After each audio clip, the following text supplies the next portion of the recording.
Did you know many people are having trouble with adjusting power settings on their leaf blower? Don't worry. In this video, we'll show you how you do this. Let's start. Step 1. Locate dial. Locate the power dial on the handle of your Black Decker LSWV36 leaf blower. Step 2. Maximize power. Rotate the dial to setting 6 for maximum power output.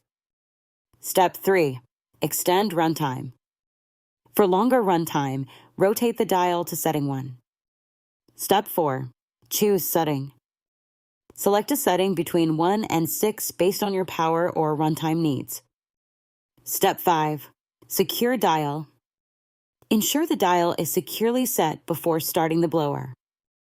By following these steps, you should now be able to adjust the power settings on your leaf blower with ease. Still need help? Visit our website for the complete manual. There you will also find questions and answers from other Black Decker users. Did you find this video helpful? By subscribing, you help us continue to answer users' questions.